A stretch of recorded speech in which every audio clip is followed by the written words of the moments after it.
మీద వ్యర్థము సర్వమును ఇళ్ళలో వ్యర్థము సర్వమును పరవాసిని జగమున ప్రభువా పరవాసిని జగమున ప్రభువా నడచుచున్నాను నివారి నా గురి నీవే నా ప్రభువా నా గురి నీవే నా ప్రభువా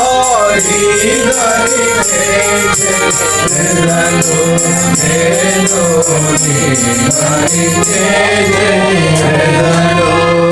ధన సంపదలో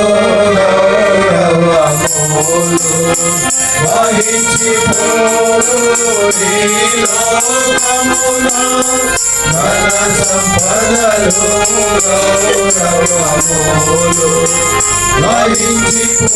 వహించిపోయి లోకమున పాపము నిండే జగములో పాపము నిండే జగములో శాపము చేకూర్చుకొని లోకము శాపము చేకూర్చుకొని పరవాసిని జగమున ప్రభువా పరవాసిని జగమున ప్రభువా నడచుచున్నాను నరాయి నా గురి నీవే నా ప్రభువా నా గురి నీవే నా ప్రభువా నీ దరినే చేరను నేను నీ దరినే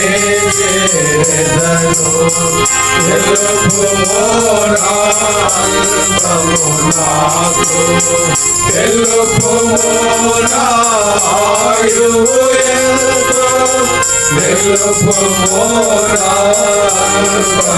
నాకు తెలుపుమో నాయువు ఎంతో తెలుపుమో ఎంత అల్పుడనో తెలుపుమో ఎంత అల్పుడనో విరిగి నలిగియున్నాను నేను విరిగి నలిగియున్నాను పరవాసిని జగమున ప్రభువా పరవాసిని జగమున ప్రభువా నడచుచున్నాను నరాయి నా గురి నీవే నా ప్రభువా నా గురి నీవే నా ప్రభువా నీ దరినే చేరను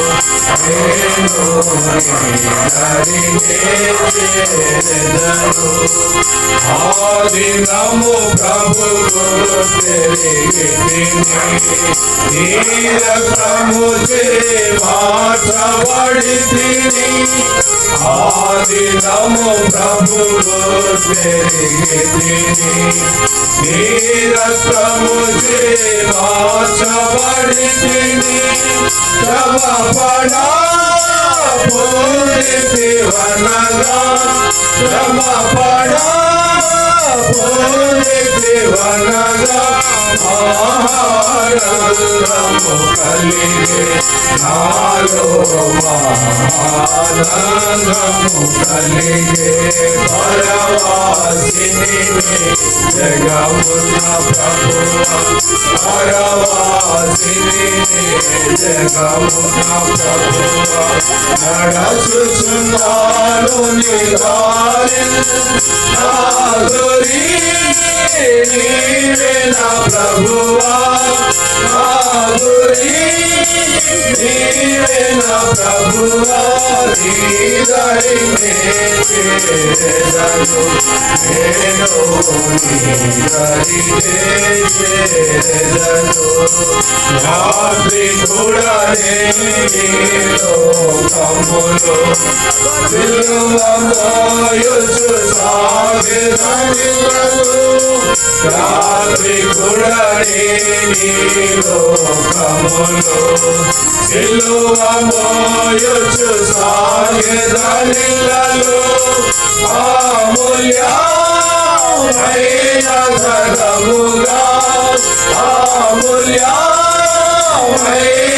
ధనముగా పొందితిని నేను యేసుని పొందితిని నేను పరవాసిని జగమున ప్రభువా పరవాసిని జగమున ప్రభువా నడచుచున్నాను నీ దారిని నాదురి నీవే నా ప్రభువా నాదురి నీవే నా ప్రభువా నీ దరినే చేరదను నేను నీ దరినే చేరదను నా నేత్రములు మోయబడగా నాదు యాత్ర ముగియు నిలలో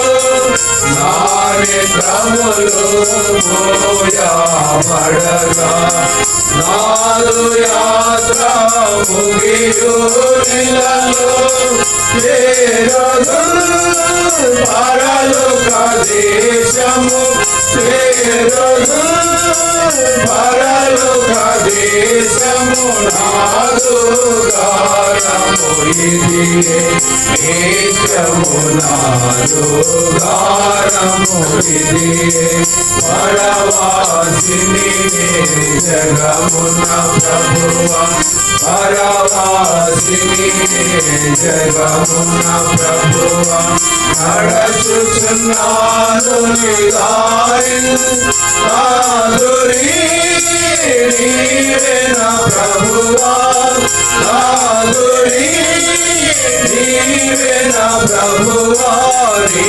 దరినే చేరదను నేను నీ దరినే చేరదను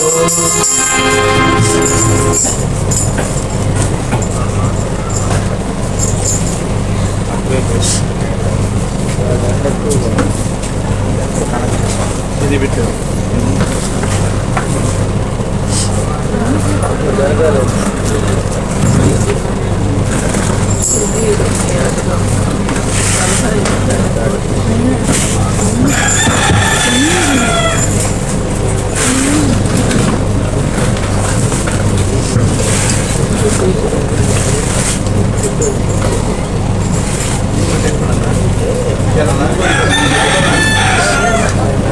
దేవుని వాక్యములో నుండి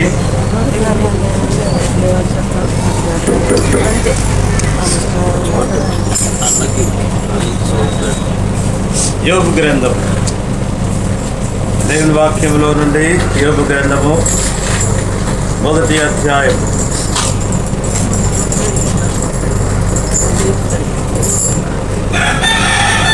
20వ వచనము 21వ వచనాన్ని చదువుకుందాం. 22వ వచనం.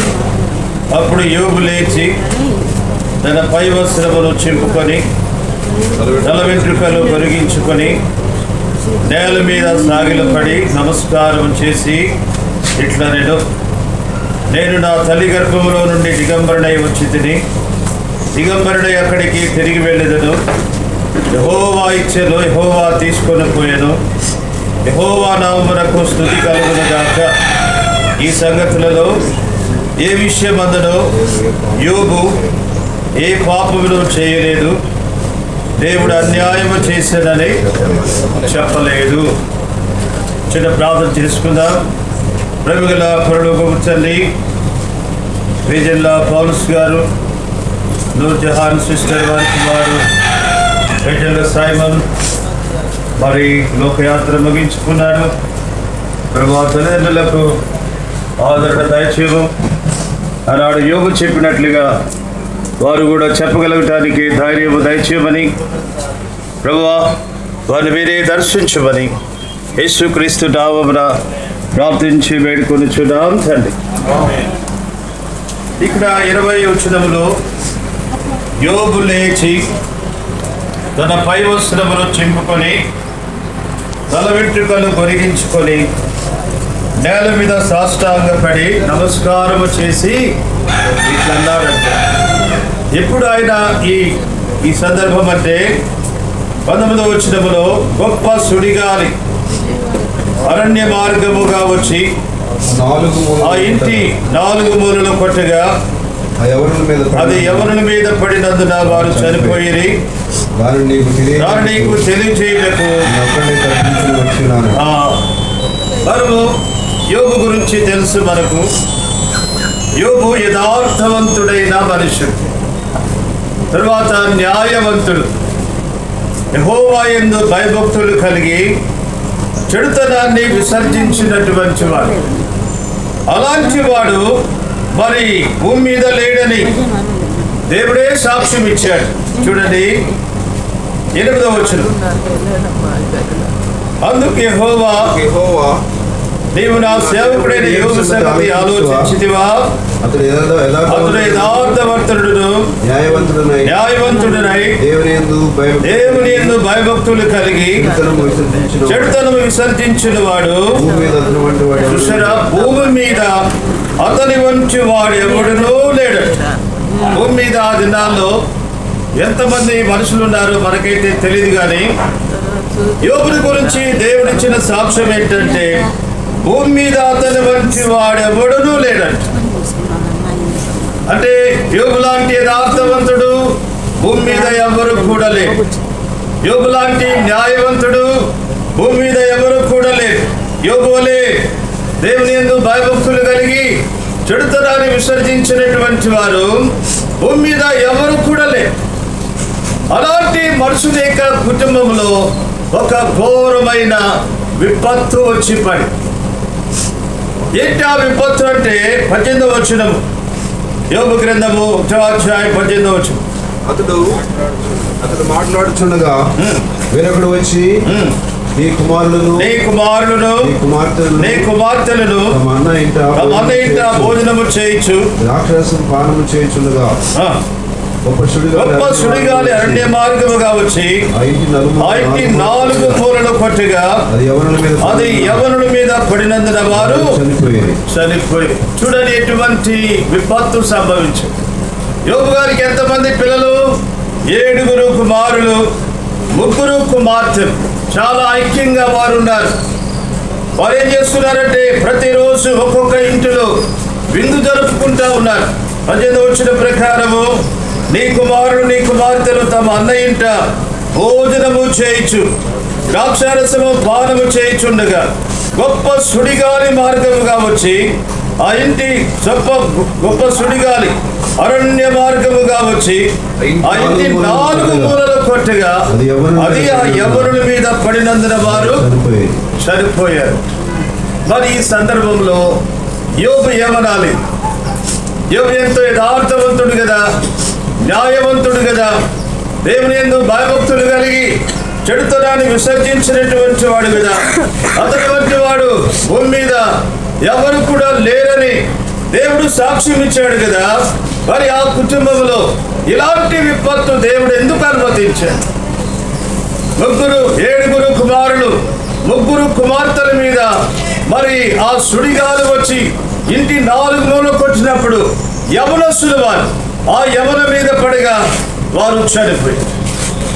కాబట్టి ఇప్పుడు మరి పౌలుసు గారి కుటుంబంలో కూడా సైమన్ యవన కాలంలో మరి ఈ లోకాన్ని విడిచిపెట్టి వెళ్ళిపోవటం అనేది ఇది ఒక గొప్ప విపత్తుగా కనబడుతుంది. అయితే ప్రియులారా, ఈ సందర్భంలో మరి తల్లిదండ్రులైనటువంటి వారు, మరి కుటుంబ సభ్యులైనటువంటి వారు యోబును గుర్తు చేసుకోవాలి. ఆనాడు యోబుకు సంభవించినట్టుగా లోకంలో కొన్ని కుటుంబాల్లో జరుగుతున్నాయి. మరి సైమన్ చూస్తే రక్షించబడ్డాడు, చదువుకున్నాడు, మంచి మరి ఉద్యోగం చేస్తున్నాడు. మరి తన జీవితంలో సంభవించినటువంటి ఆ పరిస్థితులను మరి ఆ యోబు కుటుంబం మీదకి వచ్చినట్లుగా ఈ కుటుంబం మీద కూడా ఇలాంటి పరిస్థితులు వచ్చినప్పుడు యోబు చేసినట్టుగా మనం కూడా చేయాలి. యోబు ఏం చేశాడు? 20వ వచనం. యోబు ఎప్పుడైతే తన 7 కుమారులు 3 కుమార్తెలు ప్రమాదములు సుడిగాలి ఆ ఇంటి మీద కొట్టి మరి చనిపోయారు అన్న వార్త విన్నప్పుడు ఏం చేశాడు? యోబు లేచి తన పై వస్త్రములు చింపుకొని తల వెంట్రుకలు గొరిగించుకొని నేల మీద సాష్టాంగపడి నమస్కారం చేశాడు. చూసారా? ఆ విపత్తులో యోబు లేచి తల వెంట్రుకలు గొరిగించుకొని నేల మీద సాష్టాంగపడి దేవునికి నమస్కారం చేశాడు. వాస్తవంగా ఆ విపత్తులో లోకస్తులైతే ఏం చేస్తారు? దేవుణ్ణి తిడతారు. దేవుడు ఏంటి ఇటువంటి పని చేశాడు? కానీ పిల్లరా, యోబు ఏం చేశాడంటే దేవునికి సాష్టాంగ నమస్కారం చేశాడు.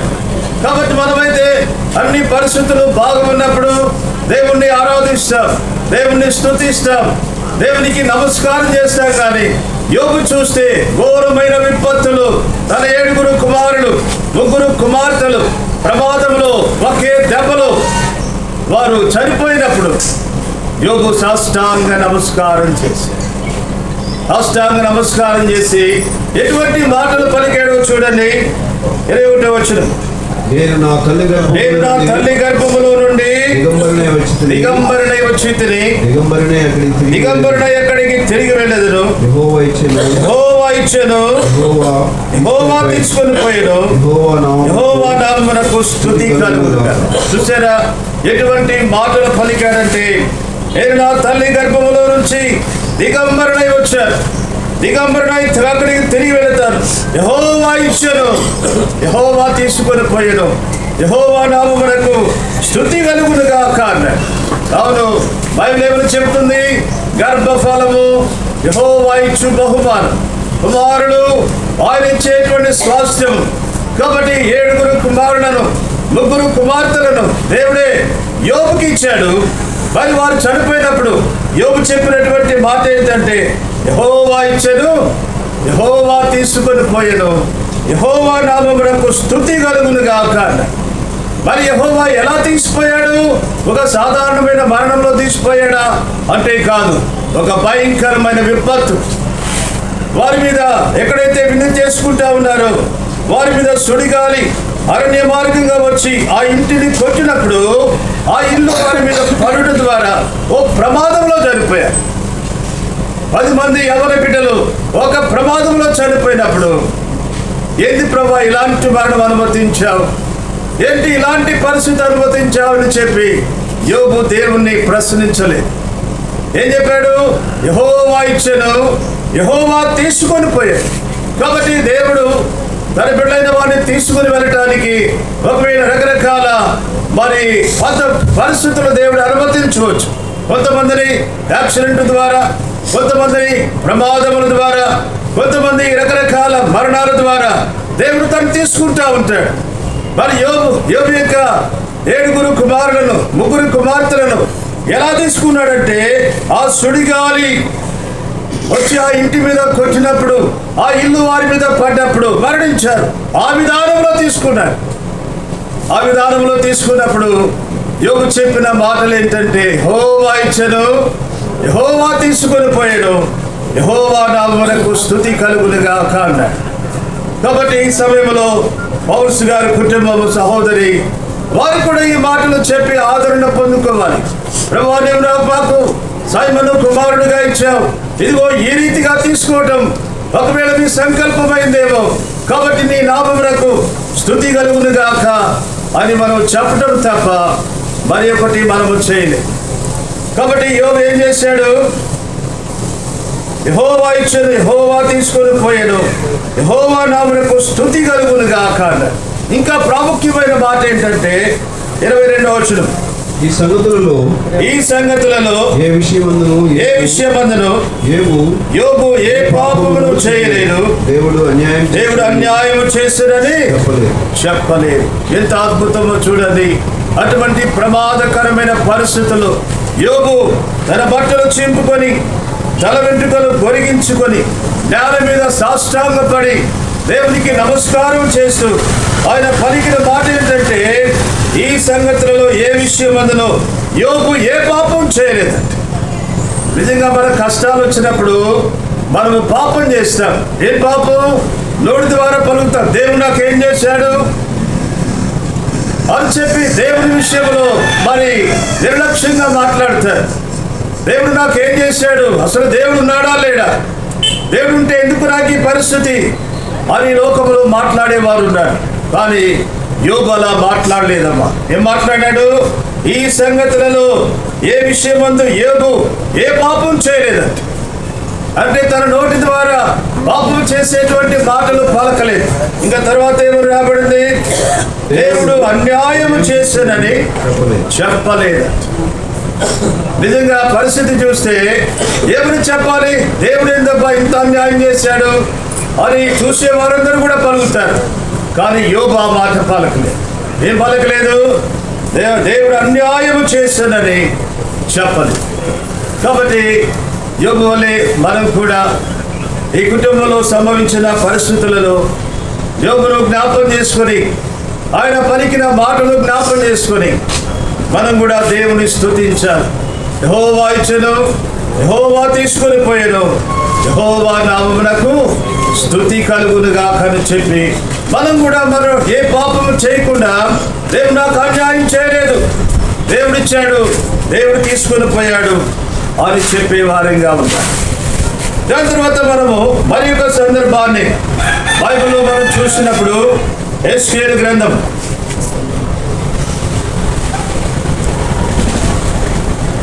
24వ అధ్యాయం. యెషయా గ్రంథము 24వ అధ్యాయం. ద బుక్ ఆఫ్ ఎజెకియల్ 24వ అధ్యాయం 17వ వచనం నుండి. మరి యెహోవాకు నాకు ప్రత్యక్షమై ఇలాగు సెలవిచ్చెను, నరపుత్రుడా, నీ కన్నులకు ఇంపైన దానిని నీ యొద్ద నుండి ఒక్క దెబ్బతో తీసివేయబోచున్నాను. నీవు అంగలార్చవద్దు, ఏడవవద్దు, కన్నీరు విడవవద్దు. చూడండి, ఇక్కడ యెషయా ప్రవక్తతో దేవుడు మాట్లాడినటువంటి విషయాలు. ఏం మాట్లాడాడు? 15వ వచనంలో యెహోవా వాక్కు నాకు ప్రత్యక్షమై ఇలాగు సెలవిచ్చాడు. నాకంటే ఎజికేలునకు ప్రత్యక్షమై దేవుడు సెలవిచ్చాడు. ఏమని సెలవిచ్చాడు? నరపుత్రుడా, నీ కన్నులకు ఇంపైన దానిని నీ యొద్ద నుండి ఒక్క దెబ్బతో తీసివేయబోచున్నా. చూసారా? యెషయా గారికి ప్రవక్త అయిన యెషయాకు ఆ కన్నులకు ఇంపుగా ఉన్నటువంటి దాన్ని ఏంటి? ఆయన కన్నులకు ఇంపుగా ఉన్నది అనంటే మనం కింద వచ్చిన చూసినప్పుడు 18వ వచనం,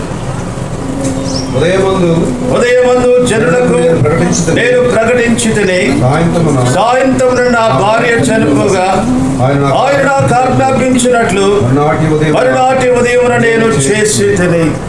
ఏంటి? యెషయా ప్రవక్త కన్నులకు ఇంపుగా ఉన్నది ఏంటంటే ఆయన భార్య. యెషయా ప్రవక్త భార్య ఆయన కన్నులకు ఇంపుగా ఉంది. మరి ఆమె ఎంతో చక్కగా ఉందో. కానీ యెషయా కన్నులకు ఇంపుగా ఉన్నటువంటి భార్యను దేవుడు ఒక్క దెబ్బతో తీసేశాడు. తీసేస్తూ ఇంకా యెషయాకు ఏమని చెప్పాడంటే, నువ్వు అంగలార్చవద్దు, ఏడవవద్దు. కానీ ఇక్కడ యెషయా దేవునితో మాట్లాడి, ప్రభువా, ఎందుకు తీసేస్తావు నా భార్యను ఒక్క దెబ్బతో? నా కన్నులకు ఇంపుగా ఉన్నదాన్ని ఎందుకు తీసేస్తావు అని దేవుణ్ణి అడిగినట్లుగా లేదు, ప్రశ్నించినట్టుగా లేదు.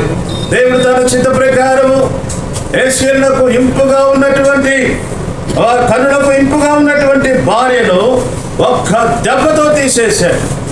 తీసేసిన తర్వాత అక్కడ వ్రాయబడిన మాటలు మనం చూస్తే చూడండి, 17వ వచనం.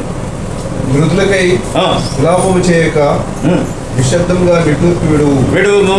ఈ శిరోభూషణములు ధరించుకొని పాదరక్షలు తొడుక్కునవలెను. నీ పెదవులు మూసుకునవద్దు. జనుల ఆహారము.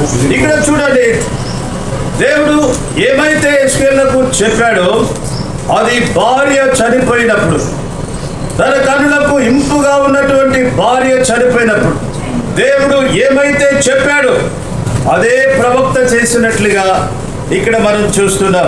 18వ వచనము, ఉదయమందు జనులకు నేను ప్రకటించితిని, సాయంత్రమున నా భార్య చనిపోగా. చూడండి ఎంత అద్భుతం. సాయంకాలము యెహెజ్కేలు గారి యొక్క భార్య చనిపోతే ఆయన ఏమని రాయబడింది? ఆయన నాకు ఆజ్ఞాపించినట్లు మరునాటి ఉదయమున నేను చేసితిని. యెహెజ్కేలు కన్నులకు ఇంపుగా ఉన్నటువంటి భార్యను దేవుడు తీసేసినప్పుడు దేవుడు ఆజ్ఞాపించినట్లుగానే అటువంటి దుఃఖకరమైన పరిస్థితులు, అటువంటి బాధకరమైన పరిస్థితులు కూడా యెహెజ్కేలు ప్రవక్త దేవునికి లోబడి దేవుడు చెప్పినట్లుగా చేశాడు. కాబట్టి మనం కూడా వారి సైమన్ వారి కుటుంబానికి వారి కన్నులకు ఎంతో ఇంపైన వాడు కావచ్చు. మరి ఎవరి కాలంలో ఉన్న బిడ్డ అంటే ఎంత ఇంపుగా ఉంటారు.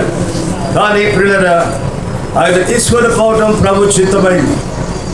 ఇక్కడ యెహెజ్కేలు ప్రవక్త కన్నులకు ఇంపుగా ఉన్నటువంటి భార్యను ఒక్క దెబ్బలో తీసేశాడు.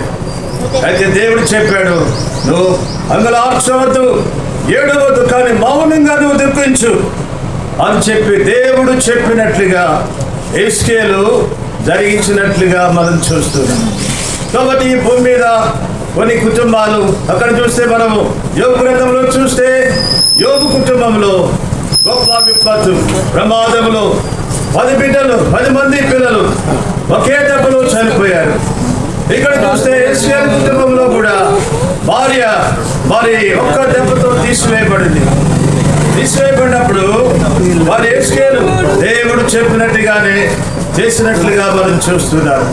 కాబట్టి ఈ భూమి మీద భక్తి గల కుటుంబాల్లో, యోబు వంటి భక్తి గల కుటుంబాల్లో, యెహెజ్కేలు వంటి ప్రవక్తల కుటుంబాల్లో, మనము కొన్ని సంవత్సరాల క్రితము హైదరాబాద్లో రామ్నూస్ గారి కుమారుడు కూడా పెద్ద కుమారుడు, ఆయన కూడా ఒక విపత్తులో మరి మరణించినప్పుడు ఆయన ఒక దైవ సేవకుడు, మరి పేరుగైనటువంటి వాడు.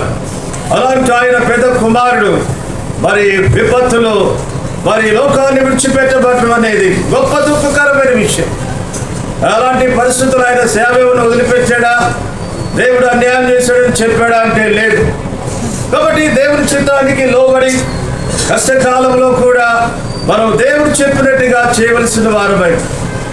కాబట్టి యెహెజ్కేలు ప్రవక్త తన భార్య తీసివేయబడ్డప్పుడు దేవుడు చెప్పినట్లుగా చేశాడు. కాబట్టి ఈ రెండు కుటుంబాలలో మనం గుర్తు చేసుకుంటూ మరి సైమన్ బ్రదర్ యొక్క తల్లిదండ్రులు వారు కూడా ఆదరణ తెచ్చుకోవాలి. మా కన్నులకు ఇంపుగా ఉన్న బిడ్డను ప్రభావం తీసేసుకుందాం, నీ నామమునకే మహిమ కలుగునుగా అని చెప్పి దేవుడు చెప్పినట్టుగా ఏడవకుండా మరి అగలార్చకుండా ఆయన చెప్పినట్టుగా చేసేటువంటి వారంగా ఉండాలి. కాబట్టి విశ్వాస జీవితంలో లోకంలో సంభవించేటువంటి పరిస్థితులను ఎదుర్కొనేటువంటి వారిగా ఉండాలి. తర్వాత మరి యొక్క మాట, లేవియాకాండం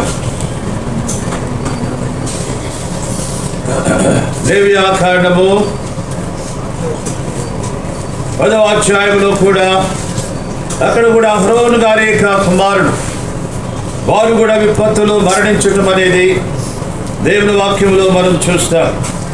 10వ అధ్యాయం 1వ వచనం, అహరోను కుమారులైన నాదాబు అబీహులు తమ తమ ధూపార్తులను తీసుకొని వాటిలో నిప్పులుంచి వాటి మీద ధూపద్రవ్యం వేసి యెహోవా తమకు ఆజ్ఞాపింపని వేరొక అగ్నిని ఆయన సన్నిధికి తేగా యెహోవా సన్నిధి నుండి అగ్ని బయలుదేరి వారిని కాల్చివేశారు. చూడండి, అహరోను ప్రధాన యాజకుడు, అహరోను యొక్క పెద్ద కుమారుడు నాదాబు అబీహులు కూడా వారి యెహోవా సన్నిధిలో కాల్చివేయబడినటువంటి పరిస్థితి.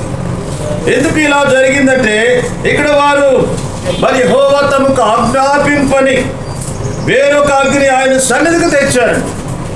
కొన్నిసార్లు దేవుని బిడ్డలమైన మనం కూడా విశ్వాసులమై ఉండి దైవజనులై ఉండి మన కుటుంబాలు పిల్లలు దేవుడు ఆజ్ఞాపింపని కార్యాలు చేయకూడదు. దేవుడు ఆజ్ఞాపింపని కార్యాలు చేసినప్పుడు మరి మరణము వచ్చేది కాదు. ఇక్కడ చూస్తే అహరోనీక కుమారుడు నాదాబు అబీహులు యెహోవా ఆజ్ఞాపింపని వేరొక అగ్నిని ఆయన సన్నిధికి తెచ్చారు. దేవుని కోపానికి గురై వారు అక్కడ కాల్చివేయబడ్డారు.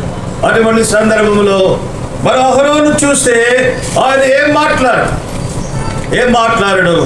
దేవుని యెహోవా ఆయన న్యాయవంతుడు, ఆయన చేసినదంతా సరైనదే అని చెప్పి అహరోను కూడా ఒప్పుకుంటాడు. కాబట్టి పిల్లరా, కొన్ని సందర్భాలలో దైవ సేవకుల కుటుంబాలు, విశ్వాసుల కుటుంబాలు, యథార్థవంతుల కుటుంబాల్లో కూడా మరి యోబు కుటుంబంలో జరిగినట్లుగా, ప్రవక్త అయిన హెజ్కేలు కుటుంబంలో జరిగినట్లుగా, అహరోను కుటుంబంలో జరిగినప్పుడు అహరోను వలె మనము దేవుని స్తుతించే వారుగా, యోబు వలె స్తుతించేటువంటి వారుగా, ప్రవక్త అయిన హెజ్కేలు వలె మరి దేవుడు చెప్పింది చేసేటువంటి వారుగా ఉండాలి తప్ప మరి ఏం కూడా చేయలేదు. కారణం ఏంటంటే మన కాళ్ళగతులు దేవుని చేతిలో ఉన్నాయి. ఆయన సెలవు లేకుండా ఏది కూడా జరగదు. ఆయన అనుమతించినప్పుడు మనమేమి చేయలేదు. బైబిల్లో ఒక మాట ఉంది, మరణము తప్పించుట ప్రభువైన యెహోవా వశం. ఆయన తప్పించినప్పుడు ఇంకా ఎవరు కూడా తప్పించలేదు. కాబట్టి ఇలాంటి సందర్భంలో యోబు పలికినట్లుగా మనం కూడా పలికి ఆదరణ పొందుకునే వారిగా ఉండటానికి ఆత్మదేవుడు సహాయం చేయనుగాక. ప్రార్థన చేసుకుందాం.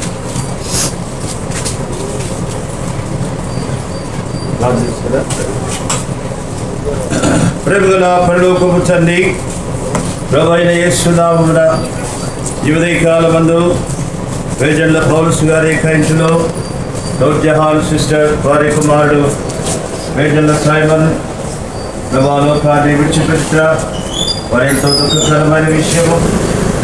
హెజ్కేలు కరుణకు ఇంపుగా ఉన్నటువంటి భార్యను ఒక దెబ్బలో మీరు తీసివేసినప్పుడు ఏడవద్దు, కన్నీరు కార్చవద్దు అని మీరు చెప్పినట్లు, హెజ్కేలు చేసినట్లుగా ప్రభువా యోబు పలికినట్లుగా నీ బిడ్డలు కూడా పలికి ఆదరణ తెచ్చుకోవడానికి సహాయం చేయి. యెహోవా ఇచ్చెను, యెహోవా తీసుకొని పోయాను, యెహోవా నామమునకు స్తుతి కలుగును గాక అని చెప్పుటలో ఆదరణ పొందుకోవడానికి మీరే సహాయం చేయమని మిగతా భూస్థాపన కార్యక్రమంలో తోడుగా ఉండండి.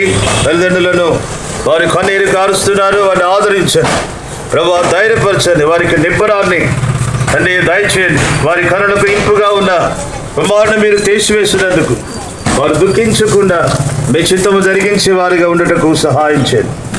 ఈ కాలమందు వారి గరాక పెద్దలైన వారు నేను కూడా వారు వచ్చి ఈ పరిచయం జరిగించే విషయంలో సహాయం చేసినందుకు వందనాలు చెల్లిస్తూ మేము మిగతా కార్యక్రమం కొరకై సహాయం చేయమని ప్రియ ప్రభువును రక్షకుడైన యేసు క్రీస్తు నామమున ప్రార్థించి వేడుకొనుచున్నాం తండ్రి.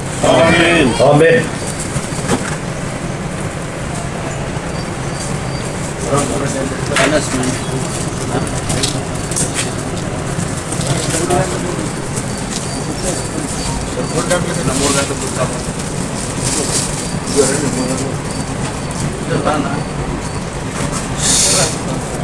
భూస్థాపన కార్యక్రమం ఇక్కడ 2 గంటలకి ప్రారంభించబడుతుంది.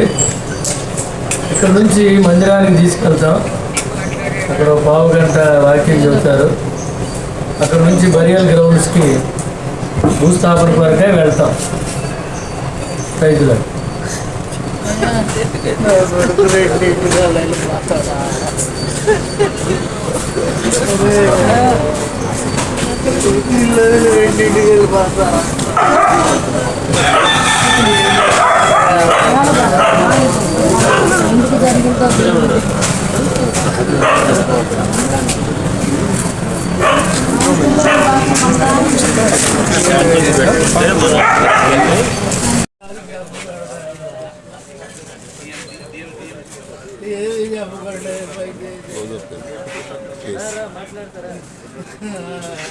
లైట్దేనా వీడియో లైట్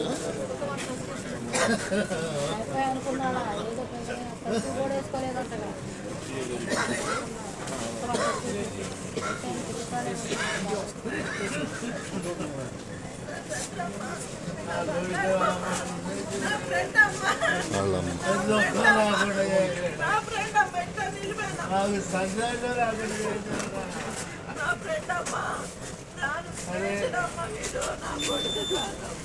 మమ్మల్ని ఎందుకు రాయట్లేదు మమ్మల్ని ఇంకెందుకు రాదు నువ్వు పోయినా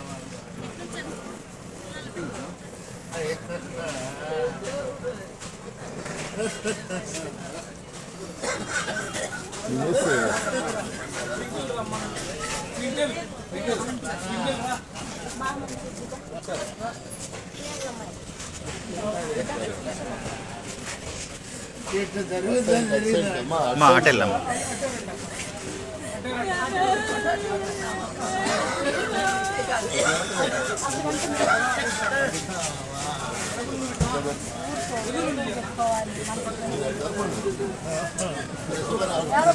మీరు పడిపోతే చాలా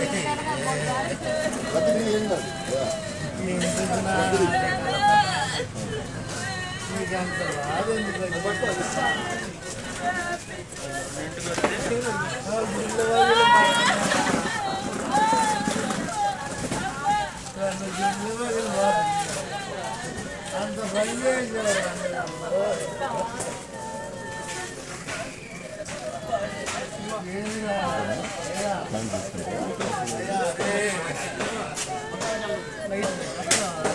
స్ప్రే లేదా అయ్యా స్ప్రే స్ప్రే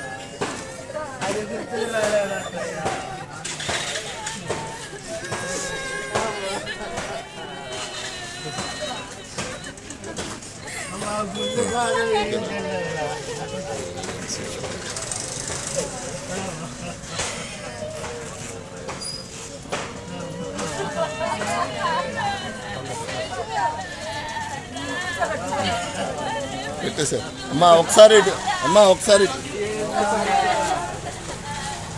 పెట్టేసే అయ్యా పెట్టేసే కొంత పెట్టి